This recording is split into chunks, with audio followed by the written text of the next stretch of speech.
Cengok itu kewajibannya. Asal bego. Iya, biar nanti asal bego. Aku nggak bisa bayangin. Tapi aku juga menikmati loh. Loh, kan? Loh, kan? Aku juga menikmati. Gak apa-apa. Kalian lanjutin aja nggak apa-apa. Kita menikmati. Kita menikmati, lanjut.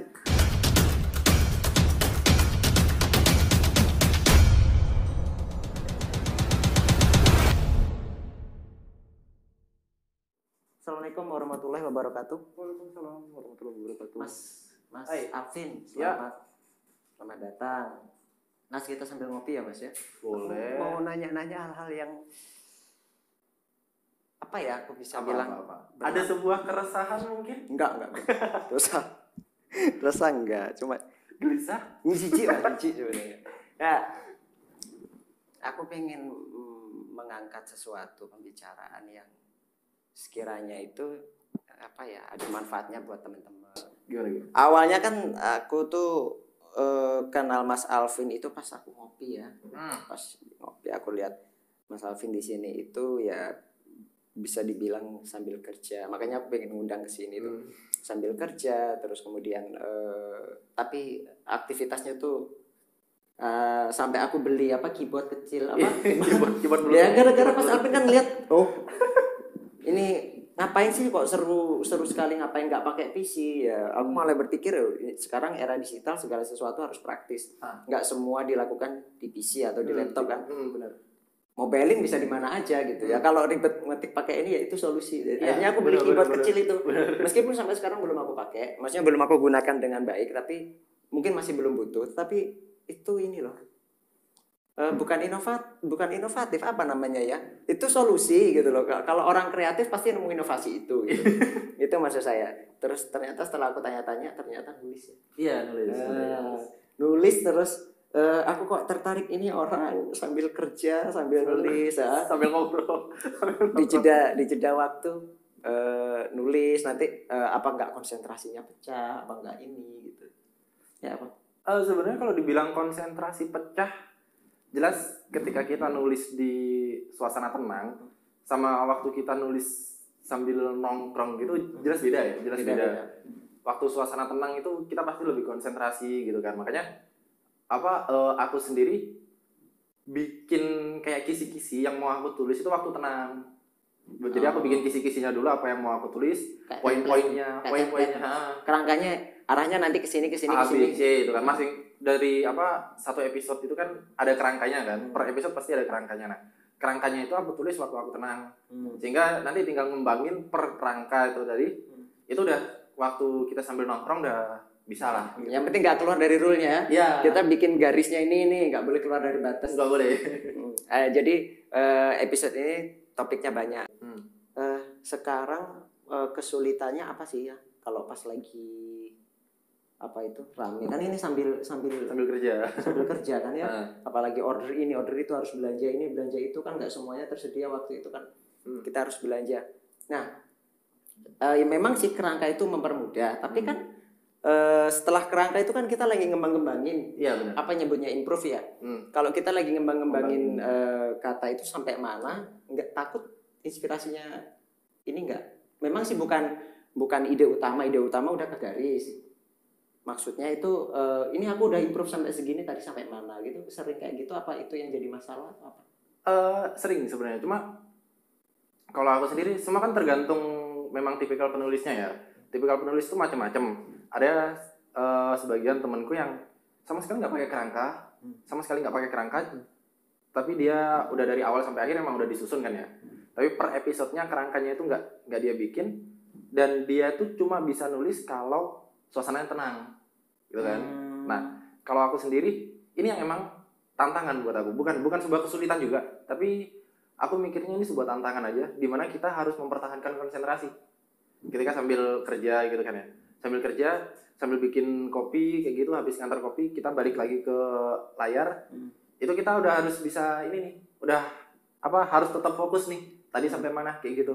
Itu mempertahankan kayak gitu emang nggak semua orang bisa, tapi juga bukan sebuah kesulitan juga sih. Iya, itu kan nggak, memang sejauh ini belum ada penghargaan untuk itu ya. Wah hebat nih. belum ada. Sambil ngobrol sambil nulis. Tapi yang aku lihat kayak gitu, sambil jawab. Kalau ada orang ngomong sambil jawab sambil ngetik lagi gitu ya. Belum ada penghargaannya. Diajak ngobrol ya, tapi belum ada penghargaan tentang itu ya. Maksudnya belum ada apresiasi. Aku dulu yang apresiasi itu. Hebat Mas. Terima kasih loh. Iya. Terus hal yang lain ini kan kita udah ngomongin tentang nulis-nulis nih. Terus sejauh ini sudah berapa banyak karya yang dibikin atau sudah selesai? Yang aku bikin itu ada 6 yang udah aku bikin, tapi yang udah tamat itu baru 2. Tamat ceritanya gitu. Tamat ceritanya itu baru jenisnya 2. novel atau apa? Novel. 6 yang udah aku bikin, yang emang udah ada kontrak sama platform juga kan. Itu ada 6. Yang udah tamat 2, terus bulan depan udah mulai garap yang ketiga. Ini gimana bisa punya koneksi mereka itu? Kekuatan orang dalam. Kekuatan orang dalam. Enggak. Sebenarnya bukan sebuah rahasia ya. Maksudnya ada banyak jalan buat menuju ke platform berbayar kayak yang aku jalanin sekarang. Cuma tiap penulis itu caranya masing-masing, beda-beda. Ada yang memang dipinang sama editor, kayak mereka udah nulis di Wattpad. Wattpad itu kan platform gratis kan ya, platform gratis buat pembaca juga gratis, penulis juga gratis, nggak ada tutorial apapun. Webtoon itu kan juga komik gratis ya. Kalau Webtoon sendiri kan sekarang udah masuk ke berbayar. Kalau mau premium juga bisa kita beli koin kayak gitu kan. Nah, kalau Wattpad sendiri kan emang setauku itu full gratis kan, buat pembaca juga gratis, buat penulis juga dia nggak dapat royalti apa-apa. Tapi di Wattpad itu sendiri gampang banget buat dapat exposure kan, buat dapat pembaca tuh, buat bangun masa itu gampang. Nah, teman-teman itu sebagian mereka yang udah punya masa di sana dipinang sama editor buat karyanya itu tadi dialihkan ke platform yang berbayar gitu kan. Nah, kalau aku sendiri semua awalnya gara-gara iseng sih. Iya. Seriusan iseng. Iya. Maksudnya iseng tuh gini. Aku kan juga punya teman penulis nih, anak sini juga, bukan anak jauh-jauh deh. Aku kebiasaan komentarin tulisannya dia. Maksudnya tulisannya dia jelek ya aku bilang jelek, tulisannya dia bagus ya aku bilang bagus, kekurangannya dia tulisannya kayak gini ya aku bilang kekurangannya kayak gini gitu kan. Kelebihannya kayak gini ya aku bilang kayak gitu. Nah, terus tiba-tiba dia nyeletuk nih. Lu daripada cuma sekedar komentar doang, gimana kalau lu ikutan nulis juga gitu kan. Gak diajak berantem itu kayak. Gak sampai. Sebenarnya diajak berantem sih ya. Cuma endingnya berantemnya enak sih. Kalau kamu mampu, kamu harus lebih dari aku. Iya, gitu. Sebuah tantangan lah ya. Berantemnya lebih ke sebuah tantangan. Nah, waktu itu posisinya aku sama sekali belum pernah nulis. Belum pernah nulis novel maksudnya. Kalau cuma sekedar nulis quotes atau nulis kalimat alay itu juga sering. Cuma belum pernah nulis novel. Terus akhirnya sama dia ya udah gitu kan. Aku iseng lah masuk gitu kan. Terus sama dia dikasih kontaknya. Ini aku ada kontaknya editor. Kamu langsung hubungin aja dia. Nanti persyaratannya kayak gimana. Itu urusan kamu sama dia. Yang penting aku udah ngasih jalan kamu buat ketemu sama editor gitu kan. Aku hubungin editor. Terus dikasih formnya. Kamu harus ngisi ini. Kerangka ceritanya kamu harus udah bikin dari awal sampai akhir. Terusan sampel ceritanya juga kamu udah harus bikin di situ. Sekian ribu kata. Nah di situ nanti kita review. Kita kurasi. Kalau lolos kamu masuk gitu kan. Jadi aku meskipun emang aku bilang tadi kekuatan orang dalam yang mana aku dikasih jembatan nih buat ketemu sama editor, tapi setelah ketemu sama editor aku harus berjuang sendiri buat membuktikan sama si editor bahwa aku layak buat masuk ke sana. Karena nggak mungkin juga editor tuh menerima orang yang tulisannya kacau banget gitu kan, nggak bisa nyusun cerita, nggak bisa nyusun plot kayak gitu kan. Nah hasil perjuangan itu tadi setelah sekitar 1 atau 2 bulan dikurasi sama mereka, karena emang prosesnya lumayan lambat kan, banyak antrian juga. Kebetulan banget ya, ini emang beneran kebetulan banget. Bukan cuma sekedar lolos ceritaku yang pertama itu, tapi juga editor suka sama konsep yang aku tawarin di cerita itu tadi. Sehingga beberapa kali juga di grup internalnya kita, di grup internalnya penulis tuh, aku dapat mention nih bahwa kalau misalnya aku kan nulis di zona non romance kan, zona yang agak sedikit nih peminatnya kalau dibandingin sama romance, maksudnya dari segi penulisnya, karena banyak banget penulis yang nulis di genre romance gitu kan, sedangkan aku milih di non romance. Nah editorku itu sendiri sempat beberapa kali mention bahwa kalau misalnya kamu pengen nulis non romance, kalau misalnya kalian pengen nulis non romance, ini loh ada anak yang bisa dijadiin contoh gitu, dan itu dia mention ke aku. Itu meskipun memang secara massa atau secara traffic aku sendiri masih belum segede teman-teman yang lain gitu kan, tapi dengan apresiasi kayak gitu itu udah udah bikin sebuah semangat ya, kebanggaan tersendiri gitu loh. bikin nyala sesuatu yang ada Iya, di dalamnya bergerak. Kan gini ya, kalau seandainya kita ngomongin tentang kategori genre musik, ngomong genre musik atau genre film atau genre cerita, itu kalau kita pakai genre umum, pasti yang yang lainnya atau satu genre itu pasti punya barometer kan. Lebih bagus nggak dari itu, kalau nggak buat apa gitu. Selain ngantrinya panjang, dibanding-bandingin lagi. Iya, benar. Titik aman tuh penting ya. Tadi ngambil genre yang nggak umum deh ya, yang jarang, meskipun ya penggemarnya mungkin otomatis juga sedikit, tapi kan ngumpul ke sini semua daripada banyak tapi di situ dibagi-bagi, belum lagi pecah konsentrasi, belum lagi dibanding-bandingin. Yang unggul jadi barometer, susah dong kita nyalahinnya kayak gitu. Bener, itu bagus. Itu benar. Cuma kalau aku sendiri gini, namanya aku nulis itu bukan hanya sekedar ngejar duit ya kan, tapi juga ini adalah salah satu bentuk idealismeku sendiri buat menyampaikan sesuatu kan. Karena aku nulis juga berdasarkan keresahan. Yang tulisanku itu banyak terinspirasi dari keresahan, dimana emang di tulisanku itu banyak sentilan-sentilan politik halus gitu kan, tentang aku sendiri ngambil genre kriminal kan. Genre kriminal di mana kita sendiri juga tahu bahwa di negara ini ada sebuah istilah yang namanya hukum itu tajam ke bawah, tumpul ke atas. Nah, itu aku sentilin dikit-dikit nih di sana. Itu kata mereka loh. Iya, kalau kata aku mungkin juga sama. itu aku sentil dikit-dikit. Itu aku sentil dikit-dikit. Nah, itu salah satu bentuk idealismeku sendiri juga di situ. Dan selain memang dari segi konten ya, aku sendiri juga idealis dari segi penonton. Maksudnya gini, aku tahu bahwa pemirsaku itu nggak sebanyak cerita-cerita romance gitu kan. Tapi aku sendiri berpegangan bahwa orang-orang yang nantinya mampir dan suka sama ceritaku itu adalah orang-orang yang loyalis. Nah, kalau di cerita-cerita romance atau cerita-cerita yang udah umum, banyak orang yang akhirnya dia baca satu cerita, itu tertarik sama satu cerita itu aja, tapi dia nggak tertarik sama penulisnya, sehingga ketika dia nulis cerita lain itu peminatnya kurang daripada cerita yang udah booming itu tadi.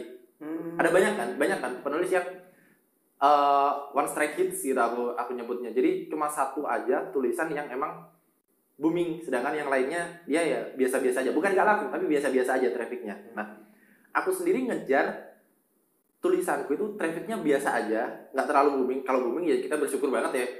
Biasa aja, tapi gimana caranya pembacaku itu loyal dan kenal sama penulisnya. Bahwa ketika bahwa seorang Alvin atau yang nama pen aku di sana emang Rama Gendis gitu kan ya, nulis dengan gaya tulisan seperti ini, sentilan-sentilan seperti ini, ada beberapa keresahan yang emang dimasukin dalam cerita kayak gini, itu aku bawa ke cerita-ceritaku selanjutnya gitu kan. Jadi ketika mereka baca ceritaku dari satu cerita ke cerita lain, meskipun emang kisahnya itu nggak nyambung, ya kan, satu itu jalurnya kemana, yang satu jalurnya kemana, tapi ada satu inti tetap ada di situ. Oke. Keresahan gitu tadi. Oke. Jadi aku bisa ini nih, aku bisa ngambil pelajarannya kayak gini. Selain itu juga jadi pikiranku kan kayak gini. Kalau kita menyampaikan sesuatu, unek-unek kita, nggak semua orang suka loh. Tetapi kalau kita menyampaikannya melalui karya, misalnya lagu, buku, atau mungkin cerita, atau mungkin malah film, itu orang menilihatnya bukan pesannya aja, tetapi mulai dari imajinasinya. Benar. Ini jadi banyak di kemana. Coba deh kita mengkritik sesuatu, itu jangan verbal. Yang nyerang juga verbal gitu. Yeah. Jadi mendingan kalau mengkritik sesuatu, kalau teman-teman mau kritik sesuatu itu mendingan pakai cerita atau mungkin film atau mungkin apa yang sekiranya itu nggak langsung dari verbal ke verbal. Mengkritik sesuatu secara implisit ya. Ya aku sendiri juga gitu. Cuma kan sebenarnya nggak cuma di segi penulis sih, di dunia konten kreator secara umum ya. Karena menulis itu juga kita bikin sebuah konten, dan dunia konten kreator itu juga banyak kan, ada yang nulis, musik, video, dan segala macamnya, copywriting dan segala macamnya gitu kan. Nah, aku sendiri menilai di dunia konten kreator ada dua jenis yang umum, yaitu konten kreator yang ngikutin pasar dan konten kreator yang ngebentuk pasar. Konten kreator yang ngikutin pasar itu orang-orang yang realistis. Kayak misal sekarang emang lagi booming di YouTube sendiri ya podcast itu kan, kita tahu Plus The Door itu trafficnya gede banget. dan akhirnya banyak orang yang ikut kan dengan konsep yang sama nih, ada depan pakai earphone pakai headset gitu kan, ada mic-nya di depan gini. Ngomongin apa gitu nggak penting ya kita gitu. Ngomongin gosip kayak apa, terus mereka ngundang bintang tamu yang emang udah punya traffic di sana sehingga mereka naikin trafficnya tuh sendiri ya kan. Kalau kayak gitu ya ngumbar aib atau apa gitu. Astaga. Kayak gini. Enggak, sebenarnya itu mendidik nggak sih sebenarnya tuh? Di antara mendidik nggak mendidik sih ya, tergantung sudut pandangnya ya. Lebih ke hiburan kayaknya. Lebih ke hiburan. Tapi ada juga kan konten kreator yang emang mereka idealis. Jadi kayak aku melakukan sesuatu yang aku suka. Nah, itu di dunia apapun, maksudnya kayak di video, musik, tulisan, gambar segala macam kan. Aku melakukan sesuatu yang aku suka. Kalau kalian suka silahkan ikuti, kalau nggak suka silahkan tinggal. Aku berprinsip kayak gitu di tulisanku. Aku bikin sesuatu yang aku suka, yang emang ceritanya aku minat nih dari awal sampai akhir nih. Jadi aku bikinnya juga enjoy. Ada tekanan jelas ada gitu kan. Kayak misal stuck ide atau apa di tengah-tengah jalan tekanan jelas ada. Tapi aku menikmati tekanan itu sendiri karena emang aku suka sama ceritanya. Daripada kita bikin sebuah cerita yang disukai sama pasar, tapi kita nggak suka. Nah, aku sendiri milih buat idealis kayak gitu. Bisa-bisa tekanan tuh kayak gini, wah aku lagi tertekan. Tekanannya tuh jadiin cerita gitu kan. Enggak ya? bisa ya? Bisa terus didramatisir, digede-gedein gitu. Bisa. Karena tertekan, terus stres mati gitu. Ya. Tapi kalau kita mati gimana bikin ceritanya? Iya, enggak digambarkan cerita orang lain. Oh iya, gini loh. Karyanya melalui apa? Kalau itu gratis enggak? Gitu loh pertanyaannya. Kalau punyaku masih gratis, bukan selamanya gratis tapi masih gratis gitu. Mumpung masih gratis. Baca aja di dreamy.com, dreamy.com itu nanti cari aja tulisannya The Barista. Itu udah muncul pasti punyaku dua-duanya. Siap. Nanti ada duologi kan untuk The Barista sendiri sebenarnya trilogi, cuma yang satu judulnya bukan The Barista, yang terakhir itu trilogi terakhir itu judulnya bukan The Barista, dan yang The Baristanya sendiri itu duologi akhirnya maksudnya. Itu ketika kalian nulis The Barista di kolom pencarian itu pasti udah muncul punyaku. Oke, nanti kita buatin screen ini, record videonya biar teman-teman. Ada di sini. Ada di sini. Nanti taruh sini juga. Gitu. Ada di sini. Oke. Ini nggak tahu, gua bukan yang edit ya. Jadi hal yang sebenarnya penting nggak penting, tapi jadi hal yang besar kalau pas kita lagi bahasa anak-anak sekarang ya, gabut gitu. Melakukan sesuatu yang sebenarnya bisa berdampak, sebenarnya bisa bermanfaat, itu bisa juga dari hobi. Apapun, mau sekedar tulisan atau lagu atau puisi atau apapun, karya apapun itu, selama itu masih bisa mendidik dan bermanfaat buat orang lain, saya rasa itu bagus daripada hal-hal yang mohon maaf nih, sekarang ini kan zamannya biar kalau aku bilang biar cantik asal cengong. Biar kebalik. Emang sengaja dibalik lah. Kalau biar cengok asal cantik kan pembelaan. Biar cengok yang penting cantik. Cantik jadi penutup. Ini enggak. Sekarang cengok itu jadi kewajiban soalnya. Jadi biar cengok, biar cantik itu akibat asal cengok. Cengok itu kewajibannya. Asal bego. Iya, biar cantik asal bego. Buktinya dia tidak berupaya melakukan apa yang menjadi prestasi, tapi goyang aja di depan. Goyang di depan TikTok untuk suami-suami orang, termasuk dia goyang untuk saya loh, saya lihat. Bagaimana? Aku nggak bisa bayangin. Tapi aku juga menikmati loh. Aku juga menikmati. Kita nggak munafik, Aku juga menikmati. Karena dulu kita harus cari di forum-forum yang agak tersembunyi buat nyari hal kayak gitu. Sekarang semua udah terpampang di depan nyata, di depan mata gitu kan. Nggak apa-apa kalau menurut saya itu. Nggak apa-apa. Kalian lanjutin aja nggak apa-apa. Kita menikmati lanjut. Kalau perlu yang banyak gitu. Cuma kalau keluarga kita atau teman-teman kita, saya menyayangkan itu. Karena apa ya? Ya kalau seandainya hanya sebatas happy dance aja, kalau misalnya musik reggae atau apa ya sambil jalan. Lah ini enggak. Harus ditampilin yang seksinya itu, yang bisa mantul-mantul itu loh, namanya ya. Seperti itu, terus ya bagus sih, menurut saya bagus gitu. Cuma menurut gua juga bagus. Gimana kalau anakmu melihat nanti loh? Itu yang jadi masalah, biar cantik asal bego. Tapi kayak gitu nggak cuma mereka yang punya sesuatu yang memantul itu tadi loh, maksudnya dari kalangan laki-laki juga banyak yang ngelakuin kayak gitu. Dan sayangnya penikmatnya bukan cewek akhir. Sama-sama laki-laki juga. Aku sempat ngebaca di beberapa video karena emang aku suka iseng liatin komentarnya mereka karena komentarnya menurutku lucu gitu kan ya. Aku baca komentarnya mereka tuh ya ketika ada seorang laki-laki yang punya badan bagus nih ya, mereka bikin konten-konten yang kayak aku gini badannya bagus. Iya, oke lah. Mereka bikin konten-konten yang mengundang dalam tanda kutip itu, isi komentarnya bukan cewek. Ya. Bambang versus Bambang. Oh, itu ya. Ya. Tapi masalahnya kok Ngeri, nggak lihat gitu loh. Ngeri ya. Tapi bisa jadi mereka itu bikin hal kayak gini. Kita agak melenceng dikit ya dari pembahasan ini. Kita santai. Iya, kita ceritanya ngopi kok. Ntar endingnya juga ngobrolin ketuhanan juga nggak apa-apa nih. Oh, nggak berani. Nggak berani. Kalau itu langsung by person, nggak berani. Karena itu obrolan malam ya. Jam 10 malam kita ngobrolin game. Jam 11 malam mulai ngobrolin bini orang. Jam 12 malam langsung ini filosof. Apa? Bukan. Kok filosof sih? Gue lupa. Filsafat, sorry. Enggak sih kalau filsafat, penyesatan. Lebih tepatnya itu. Obrolan cowok ya. Filsafat itu lebih bijak. Kalau penyesatan itu kayaknya bijak. Sebenarnya penyesatan. Aslinya sesat sih. Sebenarnya penyesatan. Jangan ditiru. Kita jangan ditiru. Tetaplah berada di jalan setan. Terus kalau menurut saya balik lagi ke biar cantik asal bego tadi itu. Sebenarnya mereka sebagian itu pakai kan sekarang lagi rame orang dapat penghasilan dari streaming video. Kalau dulu yang populer Bigo ya, kalau sekarang itu kan banyak aplikasi entah apa itu aja aplikasi dan mereka dibayar gitu. Dibayar dari pendapatan mereka dari apa koin yang mereka dapat atau mungkin apa ya dari gift gitu. Ya semacam kayak itu.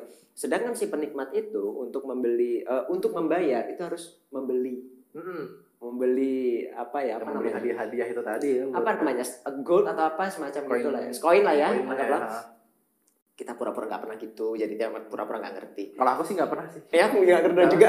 Ya anggaplah beli goldnya itu berapa? Dia habisin berapa juta. Gede-gedean nih.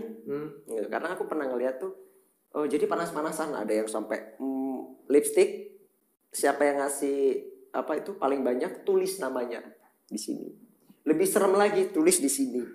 Lebih banyak lagi. Wah semakin kayak gitu sampai seperti itu dah.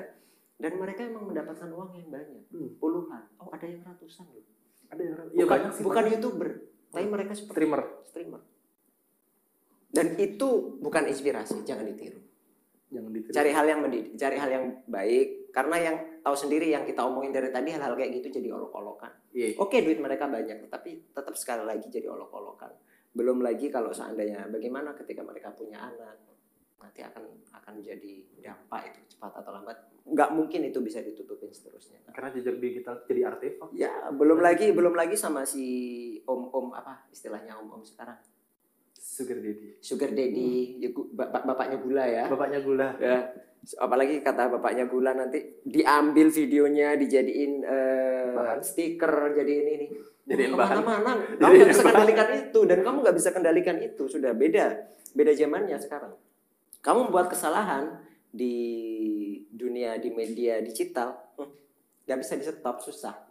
Mau nge-trace kemana jejaknya ya agak susah. Karena emang kalau mau ngantiin itu juga harus dari kita sendiri lah ya. Harus dari kita sendiri. Kesadaran kita. Dan itu juga nggak hanya di konten video ya, maksudnya hal kayak gitu marak. Di konten penulis pun juga marak orang-orang yang nulis cerita agak eksplisit. Aku nggak bilang eksplisit banget sih ya. Agak eksplisit itu tuh banyak.